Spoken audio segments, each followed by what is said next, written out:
Okay, so we're going to look at doing the revision of scatter graphs. I'm going to talk you through the MyMaths in case you're struggling with it. So, start with question 1. Okay, so graph shows the amount of time 10 adults spend brushing their teeth each day and how many times they visit the dentist in the last 3 years. The mean time is 3.2 minutes and the mean number of visits is 5.4. So you just need to plot that point. So 3.2, you can see it goes up in 0.5s. So 3.2 is somewhere here. 5.4, 5 goes up to 6. So halfway is 5.5, a little bit lower. So somewhere about there. Okay, and that's correct. On to the next bit. Draw a line of best fit. Always start with your bottom point. Okay. And if we go from the bottom point and try and go through all of the points to try and keep them more or less equidistant. Okay. Number of visits, how many would that be? Well, it's slightly more than a half, only slightly, so I'm going to say 1 visit. Okay. If it was slightly lower, I'd say 0 visits. So if in that case, if it only gives you one answer, remember you've got to round them up. It says even though the answer is correct, it's outside the range of data. We've got nothing from 1 minute brushing teeth below, so we've extrapolated an answer. And extrapolation is when you are going outside the range of data, so either smaller or larger than the amount of data range we've got. Next question: is it a causal relationship? Does the amount of time brushing the teeth cause the number of visits? And in this case, we'd have to say no. Brushing your teeth a lot doesn't cause you to go to the dentist more. Both variables are affected by the general care of someone's teeth. So you've got to think logically about, does one thing cause the other thing to happen? If that would be the case, then that would be a causal relationship.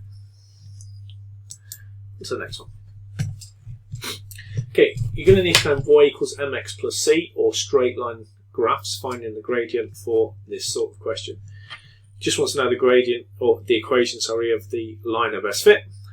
So the two things we need to know: the c in this case is the constant, and it's where it crosses the y-axis. So we're going to look on the y-axis, and it crosses at 17. Now we've got to pick a point exactly where it crosses the two lines exactly. So at that point it crosses, at that point it crosses. So this is quite a good graph because it's crossing very frequently. So let's take the first point here, and to find the gradient, it's rise or fall in this case, and the run. So it's rise over run. My fall in this case is it's dropping 2, and then we're going 1 along. So 2 over 1. 2 divided by 1 is 2, and because it's dropping, that's going to give it a negative. So it's going to be negative 2.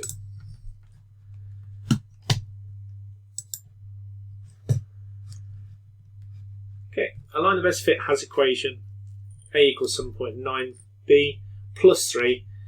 Find the value of a when b is 13. So all we're going to do is we're going to substitute in 13 into the equation, and we're going to do, over onto the calculator, we're going to do 7.9 times 13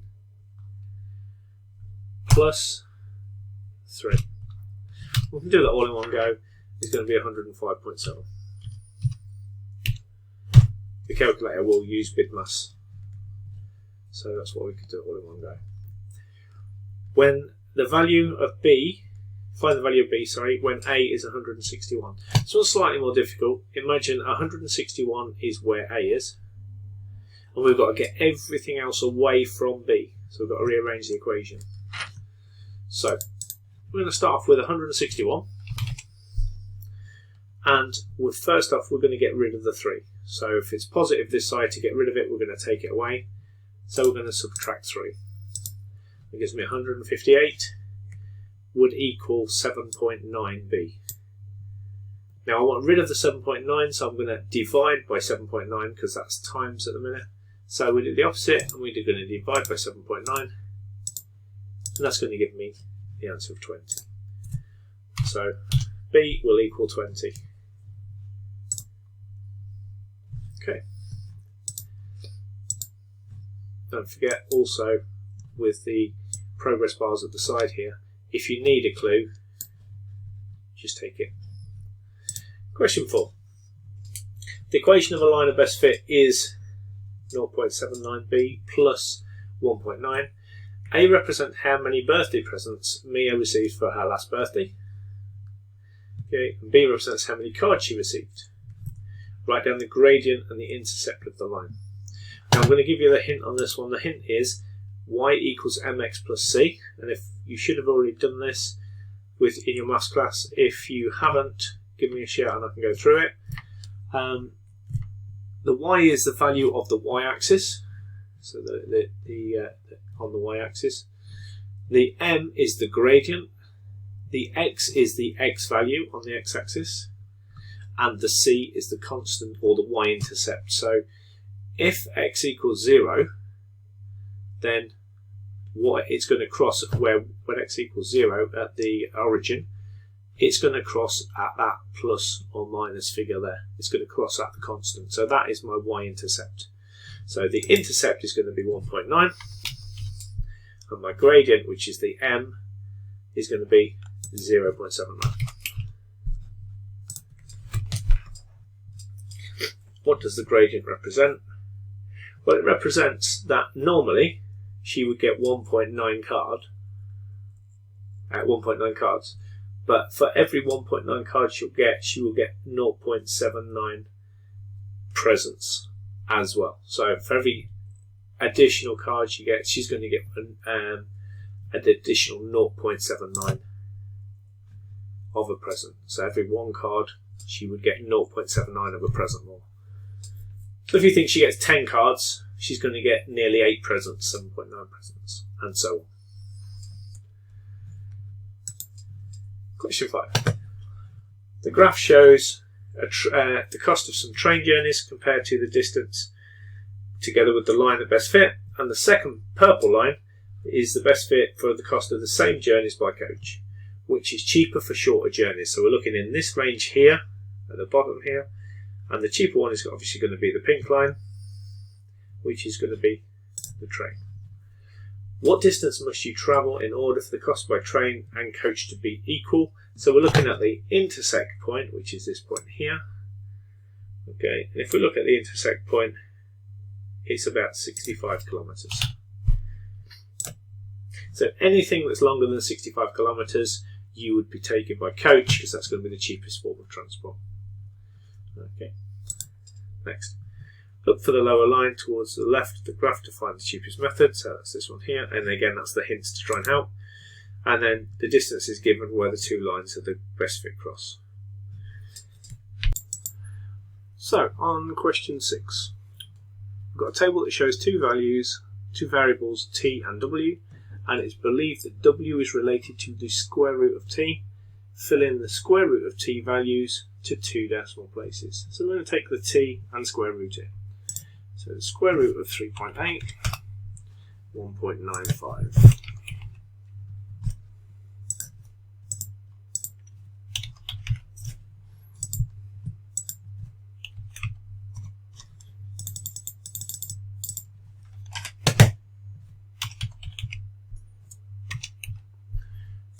Square root of 4.1.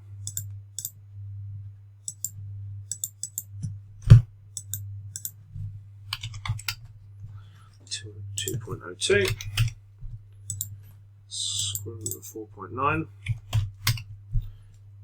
2.21, square root of 6.1, 2.47, square root of 7, 2.65, and square root of 7.3 is 2.70. We're now going to plot them. So these go up in 0.2s and these go up in 2s. So 3.8 is going to be, so 1.95 is 1.95 is around about that.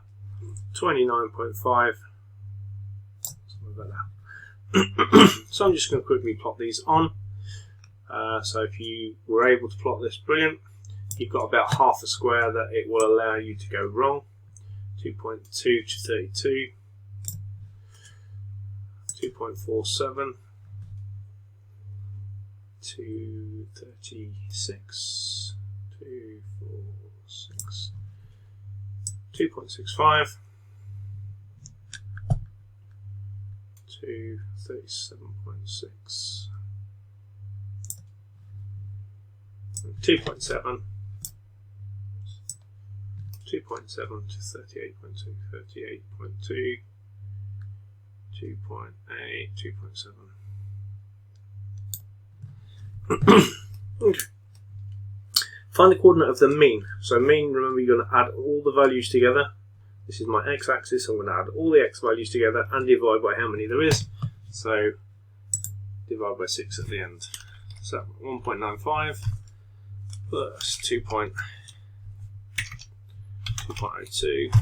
plus 2.21 plus 2.47 plus 2.65 plus 2.70, and then I'm going to divide by 6.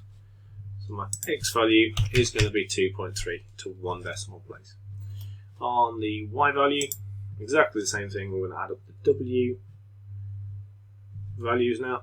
So I've got 29.5 plus 30.8 plus 32 plus 36 plus 37.6 plus 38.2, and then I'm going to divide them by 6 also.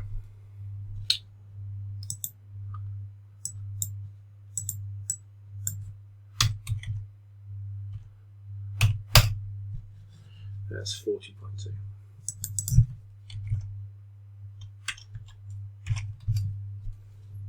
Okay.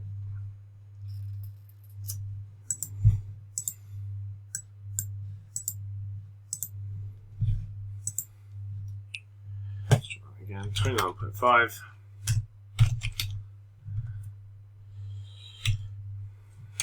32, 36, 7.6 plus 38.2. 204.1.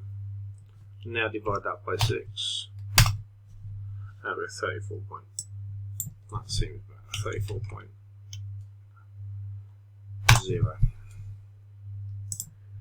There we go. So we've now got the x coordinate and the y coordinate, so I'm going to plot it at 2.3 and 34.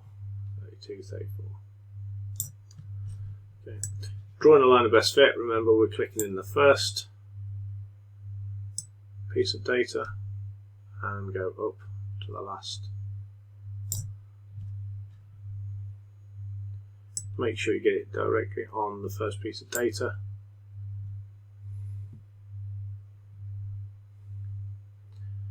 And in this case, make sure it goes through the middle of the mean. There we go.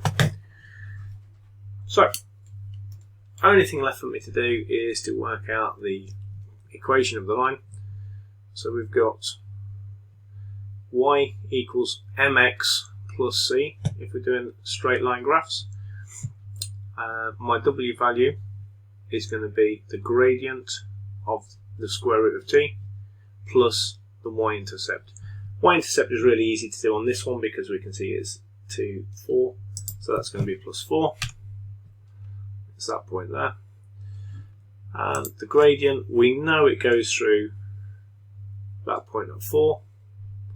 So we're trying to find a place where it cuts through exactly at an intersection of the two lines. So let's say this point here, 1.4, 1.4, and that goes to that point. So 1.4 is my run, and my rise, it goes from 4 to 22. So 22 take away 4 is going to give me 18, and we'll divide that by 1.4 because that's my run. 12.85. Okay, so I'm going to say 12.9. and that gives me my equation of the line.